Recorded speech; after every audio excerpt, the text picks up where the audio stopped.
and welcome back for our second hour of Clarion West Open Mic event. Let's get started with our guest readers, Theresa Matsuura, Cadwell Turnbull, and Nivedita Sen. Theresa Matsuura is a graduate of Clarion West 2015, a recipient of the HWA's Mary Wollstonecraft Shelley Scholarship 2015, and the author of 2 short story collections, A Robe of Feathers and Other Stories, and The Carp-Faced Boy and Other Tales, the latter of which was nominated for a Bram Stoker Award 2017 alongside Joe Hill and Josh Mallerman. She's also had stories published in magazines and anthologies like the Madhouse Anthology, the Beauty of Death Anthology, and A World of Horror. Please help us welcome Theresa Matsuura. Hello. I'm going to be reading from a book. The story is called The Unharmonious Man. 1. Sorta wakes with a gasp and starts gulping for air. Everything's going to be okay. A familiar hand squeezes her shoulder, the shoulder that is nailed to the trunk of an enormous persimmon tree. Sorta can't move her head either. It's secured to the wood, but she doesn't yet know how. Probably tied.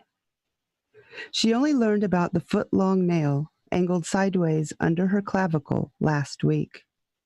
She was trying to focus through the pus film that pooled in her eyes when she noticed the knobby end of a spike, the long shaft bent.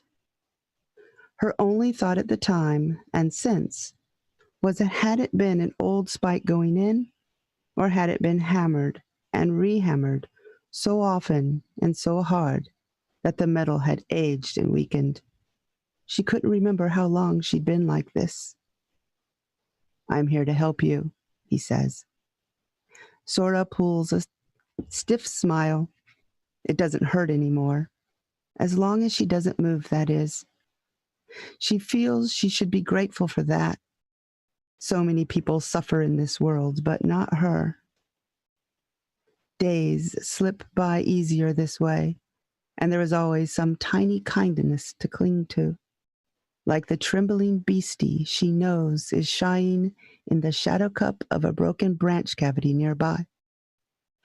It will wait until he leaves, and then reappear, gray-furred and mercury-eyed in the moonlight, to chitter and hum and try to untangle her hair with its needle claws. It will call its friends with a lilting whistle, and they will all spend the lengthy night huddled together. Sorta wishes she could pet them, but even her arms are impaled. So with the tang of musk rubbing her skin and spinning her thoughts, she'll sing little songs to let the creatures know how much she loves them and appreciates them. She'll grow warm, and for one more night, none of them will be alone. Another kindness right now, mitigating the papery twist-nag of hunger in her belly. His words. "I'm going to get help. I'm going to save you," he says. He takes the cuff of his sleeve and dabs at her streaming eyes. Her vision clears, and she sees he doesn't frown or look repulsed, or wipe the soiled shirt on the bark by her head. The corners of his eyes curl, the uneven horns creak and jut a little farther from his leathery forehead. He's happy, she thinks. He loves her. And all this time, long or short, she doesn't know for sure. He's never returned with any help. "Thank you," Sorta says, and lets herself be kissed. The bite of something viscous and sleepy wells up on the fat of his tongue and fills her mouth and throat. For the moment, her hunger abates. Things aren't so bad. As he feeds, Sorta closes her newly cleared eyes and escapes to yesterday when, while alone, she caught sight of that frequently appearing shape, lurching about the field in front of her. She spends far too much time fretting over this strange man. but what else is there to do? She sometimes tries to remember when she first noticed him and when she first figured out something was wrong. He isn't like anyone else she's seen or met, not like the constant him who cares for her. There is a way things are done here, and the man who spends all day in the field doesn't quite belong. He moves in a different rhythm than this world, out of sync and intermittent. Sorta, on the other hand, prides herself for fitting in so completely. The unharmonious man, however, doesn't seem to follow these same rules. It has always bothered her. Recently, though, something's changed, and it was only yesterday when she realized what nightmarish things he was doing. She could tell from the screams on the wind and from the big discordant movements she caught through her squinted eyes. Sunlight crackled the blur just enough to ensure there was no doubt. A rage she'd never felt before shook her, teeth against teeth, and she blinked to clear the black that smoked her eyes. Sorta tried to call out to him, to tell him to stop torturing the beasties, to stop hurting them, to leave them alone. But that thing that erupts when she's afraid started filling her guts and foaming her mouth until her voice was stifled again. Somehow she had to get his attention and let him know she was angry. Sorta had an idea. She dug the toes of one bare foot into the dirt. The ball of the other she braced against a lump of exposed root. She sucked air through her teeth, and as hard as she could, she pushed. Her knotted hair and the spike pinning her shoulder loosened a little. But the stakes she didn't know about, the one piercing her hip and another driven deep into the thick of her thigh, grabbed and held tight. She cried out with a voice that for an instant dissolved the thing that always silenced her. It was a voice louder than she knew she had. It hurt, but this time in a good way. The unharmonious man looked over and waved his arm high overhead. It's what he did. He reached down and seized another beastie and flung it across the field. Sorta had to escape. She had to stop him. Another attempt to propel herself forward shot the pain through a spider net and straight up her spine. Instant black inked her eyes and sorta fell limp against the stakes and wept. She gave up, and for the first time in as long as she could remember, she hated herself for doing so. 2. The moon ticks its measured descent. The sky around it ripples watery blue, then black. He never comes at this hour. He never has. Usually she's asleep or in braided thoughts with her beasties, but not tonight. Tonight she strains her neck and uses her teeth to gather up the loose cloth that drapes her shoulder. She fills her mouth and bites down hard. Tears in her eyes, she presses the back of her head against the tree and searches inside herself for something that could constitute strength. It might be a memory. She grunts a count to 3 and with every bit of strength she has, snaps her head forward as far as she can. Pain explodes. The tangle and tied hair loosens just a little bit more. An arm is almost free. Sorta falls back, breathing hard. She whimpers, but before fear can freeze her, she begins hunting for what will spur her next effort. A finger of blood trickles down her forehead and catches her eyebrow. The beastie latched to the trunk near her head stretches over and laps at it with its wormy tongue. When she starts to shiver, another creature clambers up her side and hums the song she so often sings to them. It's a hopeful song. It's her idea of what a love song should be. The beastie then uses the pads of its 2 fingers to press and massage her ear. Its whiskers tremble, its teeth click. Each attempt at breaking free is getting harder and harder, and sorta doesn't know how long she can go on. Already the world is starting to pink. She's not sure when he'll arrive. It's been a while since he's abandoned her for days. Is he due? But Sorta can't judge. She can never judge. She remembers the time he left for a month and shudders. 30 days notched into the bark with her fingernails. When he returned, he said he liked it better when she was hungry. She was more grateful. It was more attractive. Sora has to believe she has more time. Above her, the curling autumn dry leaves rattle. Sora never really looked at the tree that surrounds her against a blushing sky. But now that she has a little movement in her head, she does. It's a hand, she thinks, a mini broken-fingered hand, thrusting from the earth and clutching her. Overhead, a shadow leaps heavy from branch to branch. A brittle snap, and it descends again. Sora jumps as the ripped flesh of a persimmon fruit is pushed up against her lips.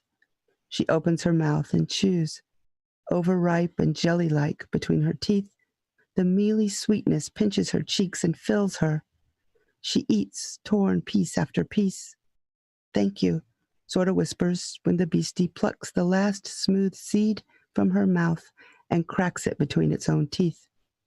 Sora nods the creature away, and without any count at all, jerks forward again and again and again. 3. Now the day is warm, the sun having ballooned the sky and painted it porcelain blue. Sora limps across the field, her right foot falling crooked, wrong. The pain, a screwing sensation, drills up her leg with every step. There's the headache that flutters and cuts, the weeping flesh of her thigh from the single barbed spike she didn't know about until too late. And right there in her chest, as exposed as the world around her, knocks an anticipative hollow, an elation. This is the first time she's been off the tree. And I'll end there.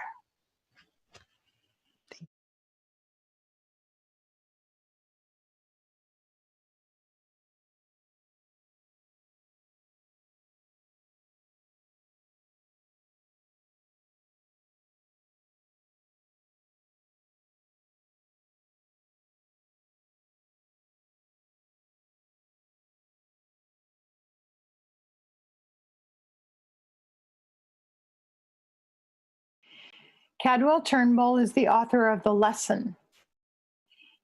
He is a graduate from the North Carolina State University's Creative Writing MFA in Fiction and English MA in Linguistics.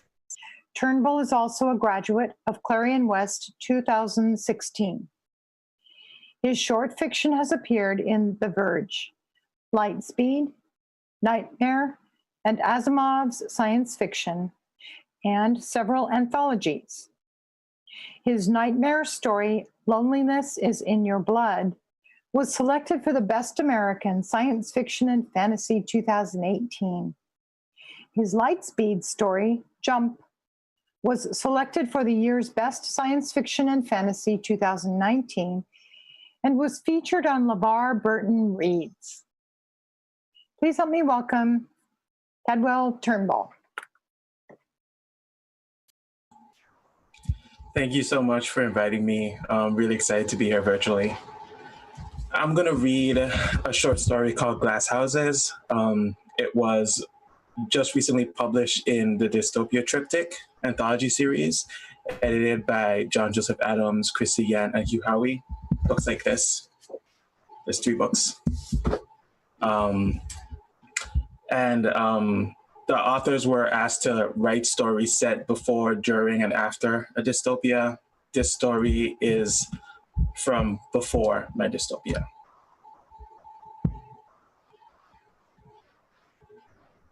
One second.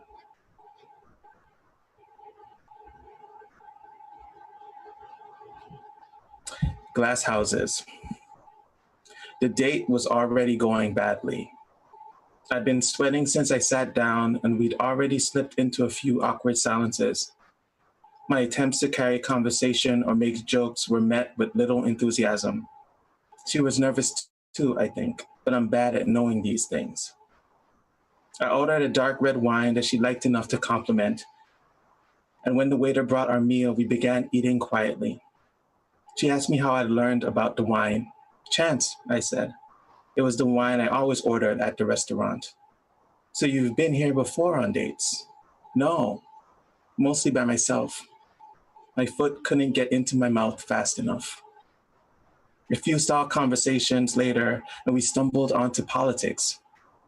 This was long before we knew that the government was dumping massive amounts of money into cryogenics and suspended animation, and way before anyone knew they were exploring other applications besides NASA's deep space program. Political conversations were different then.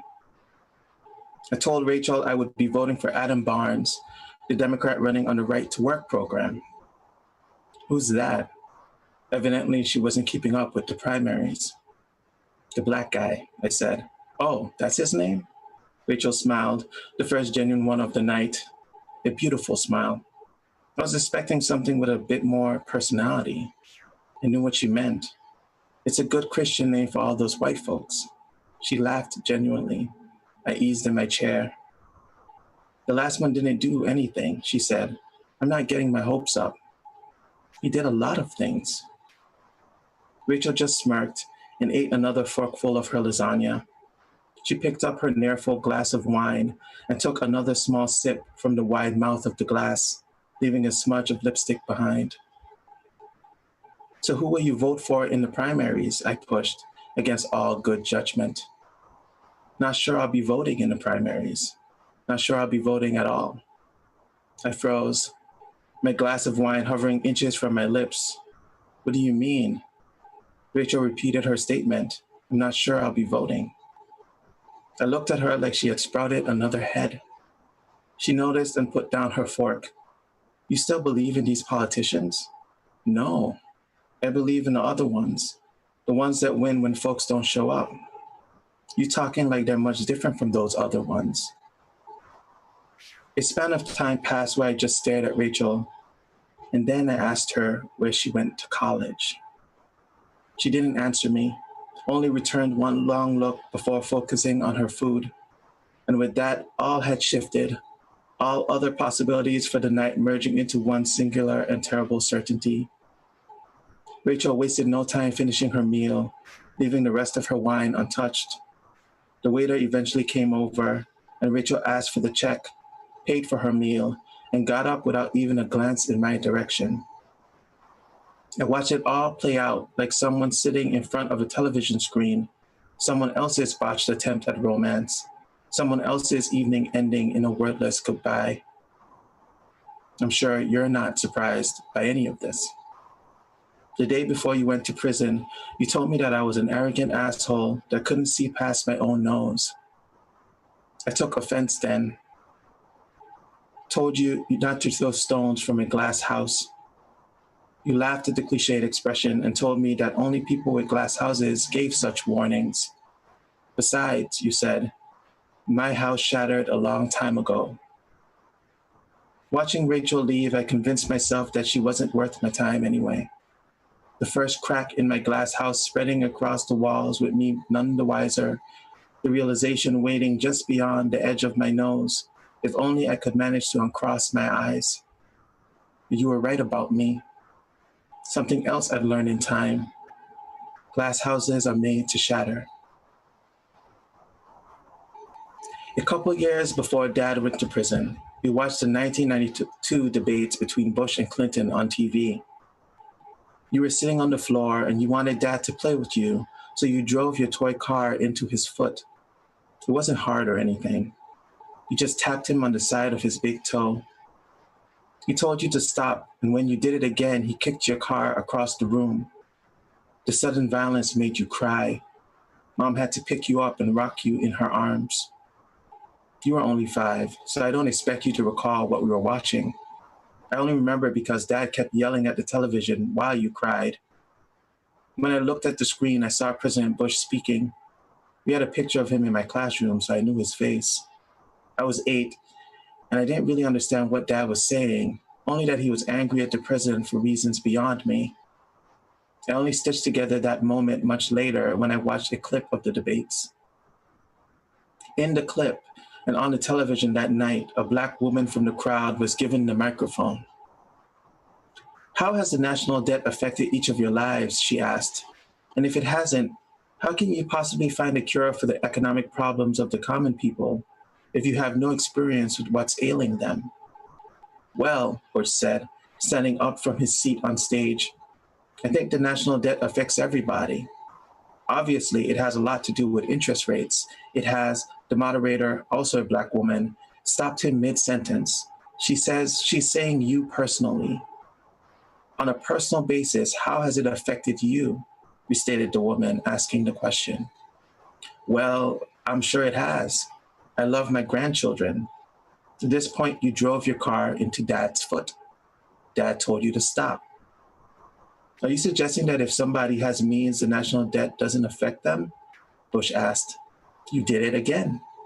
Dad kicked your car across the floor, the red and black Corvette landing on its side next to a half-eaten bowl of mac and cheese you'd abandoned. You stared up at Dad and started crying. I've had friends that have been laid off from jobs, said the woman. I know people that cannot afford to pay the mortgage on their homes.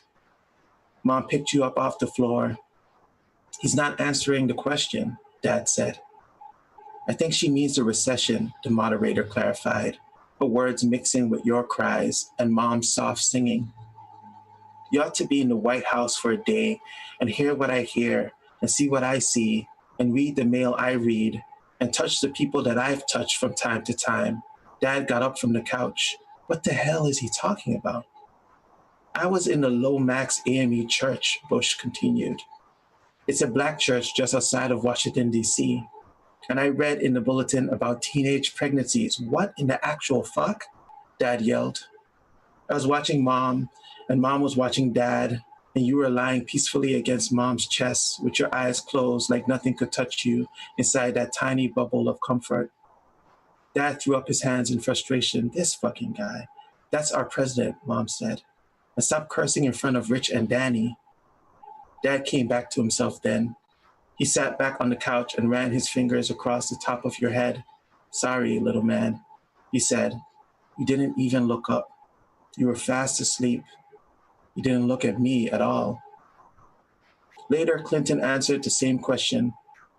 As a governor of a small state, he claimed that there was a good chance that he would know the names of the people who lost their jobs, whose businesses went bankrupt, whose factories closed down.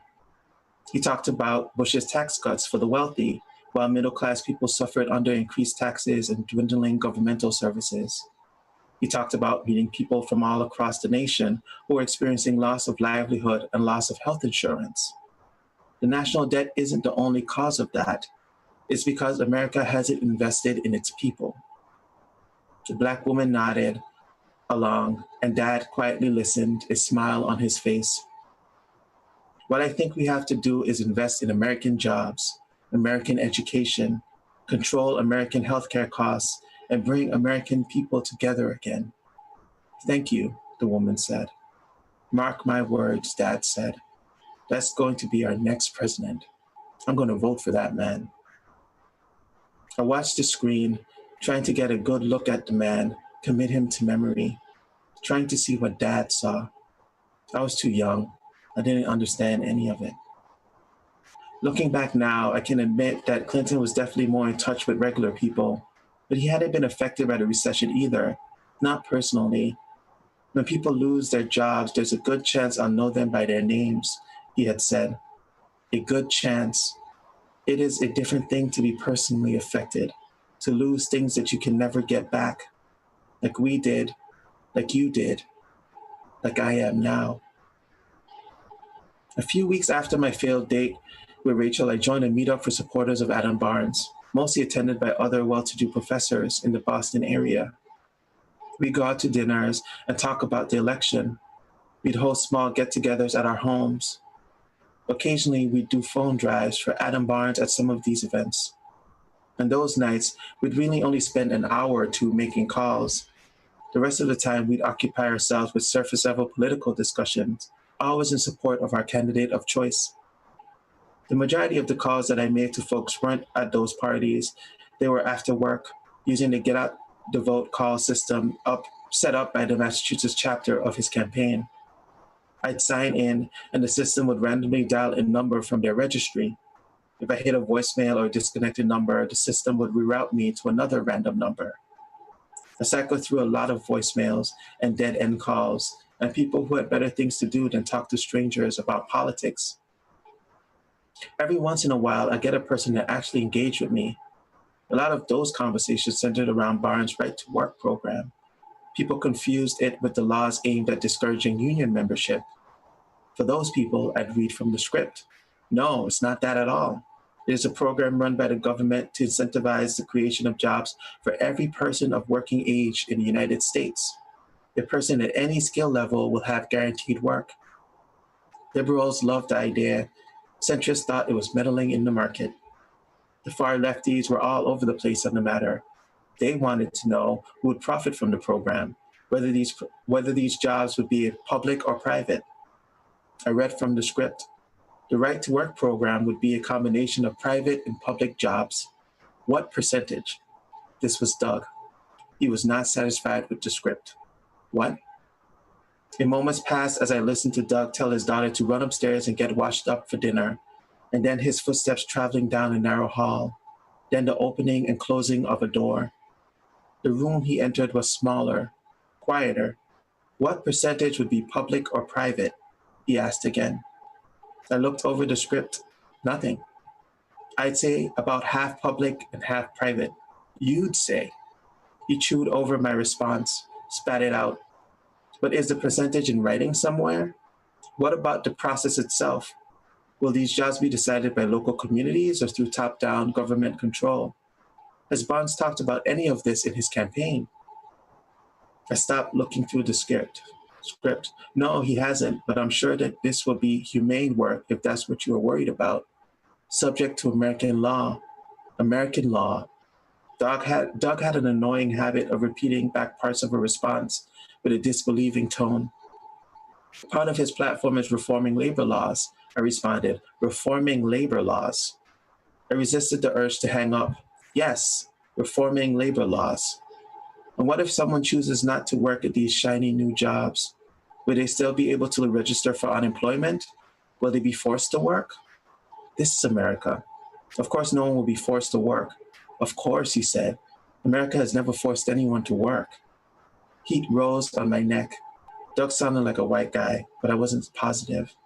I assure you, I said, slowly stressing each word, I wouldn't be behind forced labor. I'm sorry, he said, his voice losing its edge. I didn't mean to imply anything about you. Definitely a white guy. I let his apology hang in the air. I usually made these phone calls on my back porch, so I took a moment to watch a bird rest on a naked tree branch. It was the beginning of spring. Little green buds were starting to show. I'm sure you weren't implying anything about Mr. Barnes either. No, I wasn't, he said, stuttering a bit. Only that I worry about people who would choose not to work under this program. Barnes is a progressive. He wouldn't punish people for choosing not to work. His record has been mostly centrist up to this point. His politics are neoliberal at best. I hung up the phone. The system cycled me through 3 more calls, all voicemails, before I quit for the day. Afterwards, I sat on my porch for another half hour, watching the birds, waiting for the heat to cool under my skin. Thank you.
Okay, help me welcome our third featured reader tonight, Nivedita Sen. Nivedita Sen is a Hugo, Nebula, and Astounding Award nominated queer Bengali writer, editor, and gamer from Calcutta.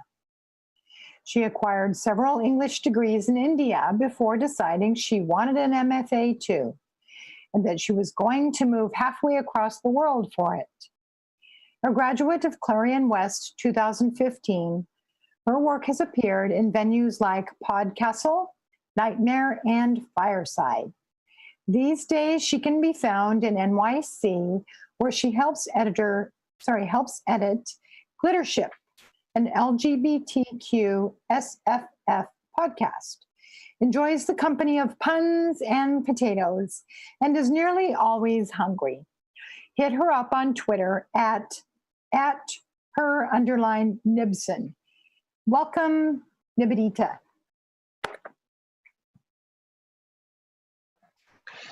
Hey everyone. So the story I'm going to be reading is called Advice for Your First Time at the Fairy Market, and it was published in Fireside last year. And you can find it on Fireside, free to read on the internet. Okay. Advice for your first time at the fairy market. You'll smell it before you see it. Scents of ticklish pollen, braised roots. The market doesn't like to let itself be found too easily. I found it by accident 19 years ago, stumbling from Atgell Library in that gossamer hour when the sun begins to warm a world still living in night. They tell me the walls between things are thinner at dawn and dusk. But you, my daughter, needn't worry about all that. They're expecting you.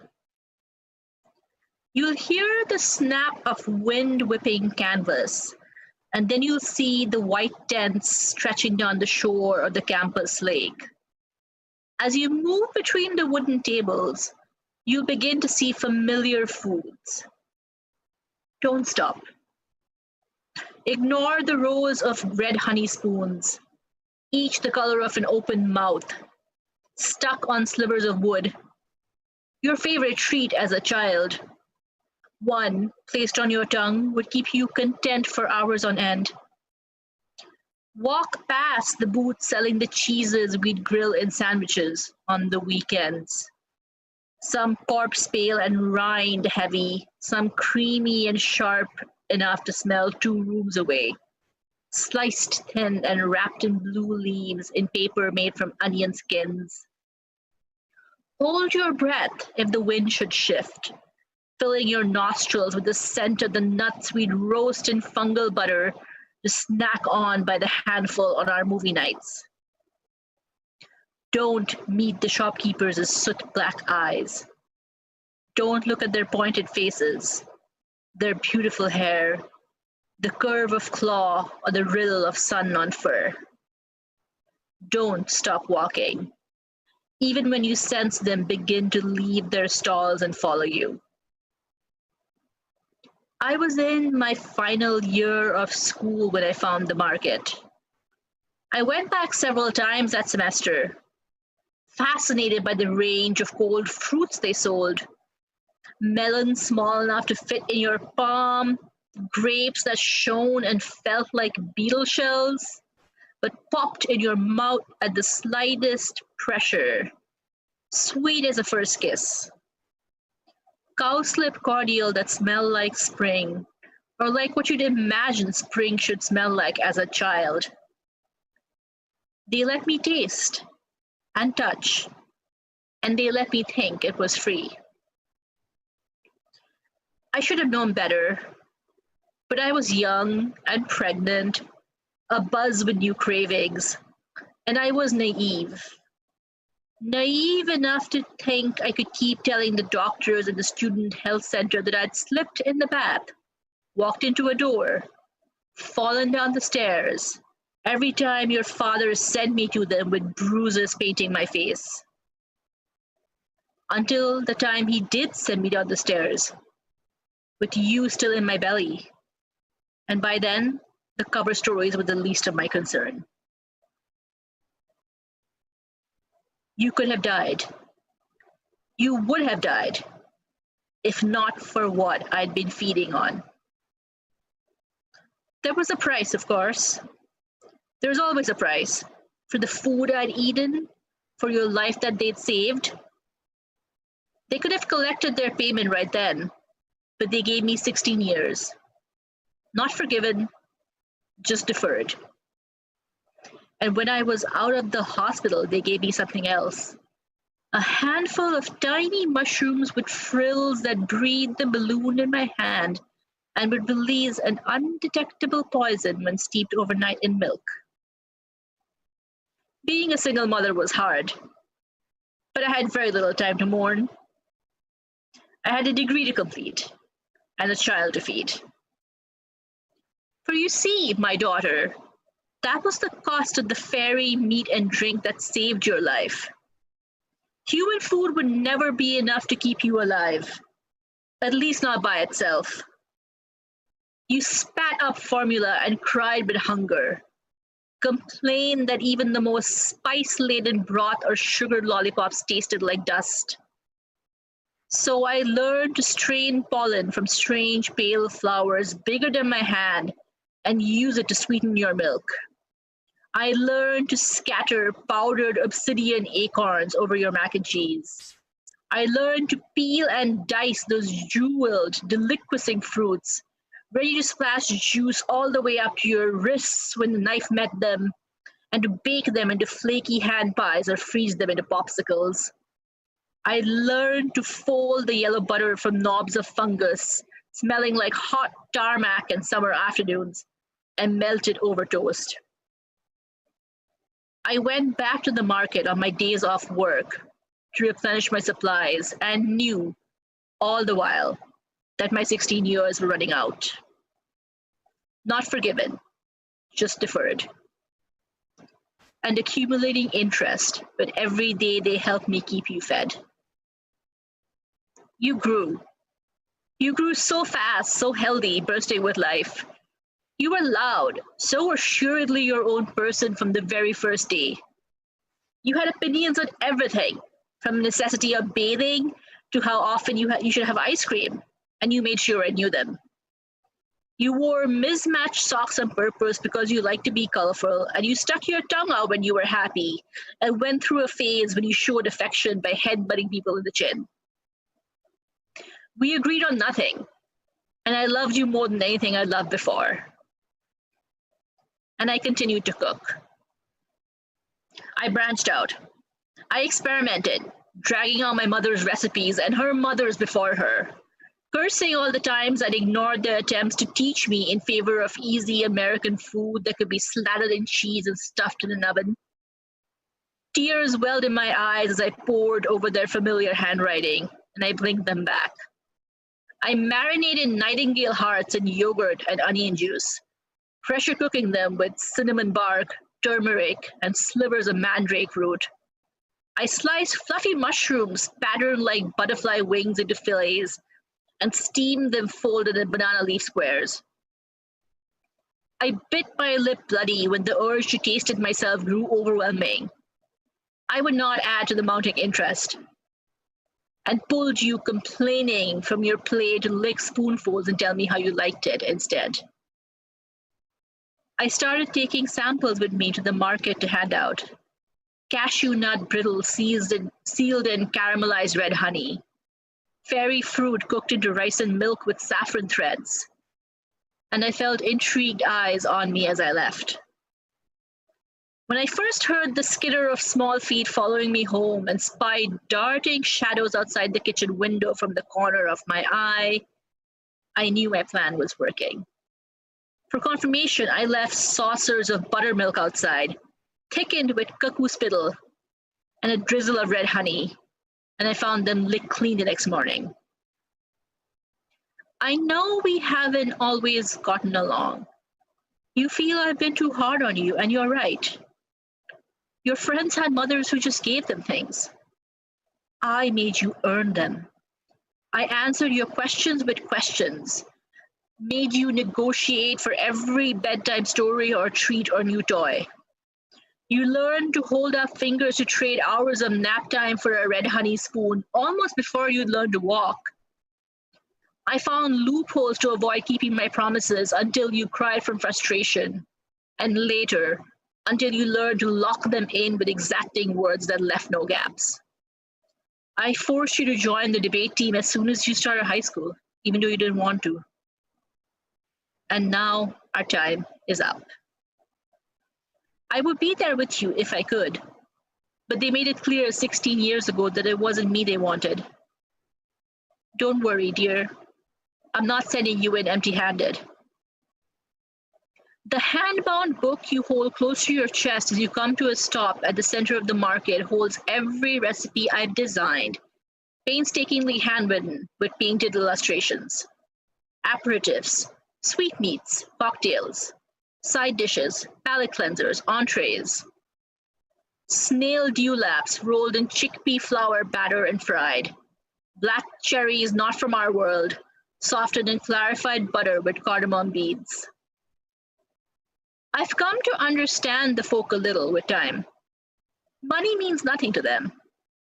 They value color and touch and intrigue, things they've never tasted, things that will surprise them. And so I've given you a currency that will make you rich in their eyes. You may be afraid as you stand there and the swishing, slithering, humming folk crowding around you, caressing you with expectant eyes. Don't be. Hold your ground, my sweet, smart girl, and use everything I've ever taught you, and bargain. And if you decide not to return, if what they offer you is more enticing than coming back, that's all right. You never asked to have your life made collateral for a debt you didn't incur. You should have what choice you can at the end. Wherever you go, whatever you choose, I hope you remember mornings in the kitchen, me guiding your small, sticky hands to hold a spatula or a butter knife. I hope you remember the first time I let you stir a boiling pan on your own. Carefully supervised, of course. How proud you were. I hope you'll taste in the memories of those meals the things we didn't say to each other. And I hope that you know your mother loves you and always will. My daughter, my child, the best thing I've ever made. Yeah. Thank you. Nice.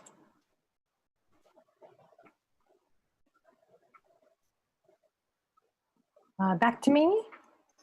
Okay. Thank you. On behalf of Clarion West, Sorry. 2 Hour Transport, and the Seattle science fiction and fantasy writing community, a big thank you to our Write-a-thon readers tonight.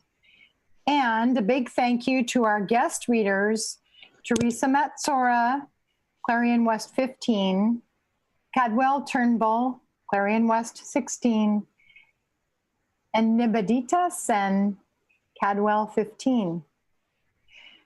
On behalf of our readers tonight and our science fiction and fantasy community represented here at this event, thank you to our audience. You've been great. On behalf of Nicole Bade and myself, Theresa Barker, it has been our honor to be your MC and timer tonight.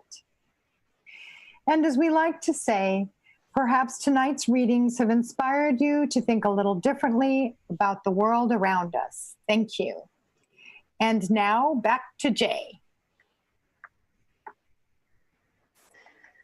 Thanks again to our speakers, sponsors, and everyone supporting our summer series. Keep an eye out on our workshop page for more classes and writing sessions this fall. And have a good night, everyone.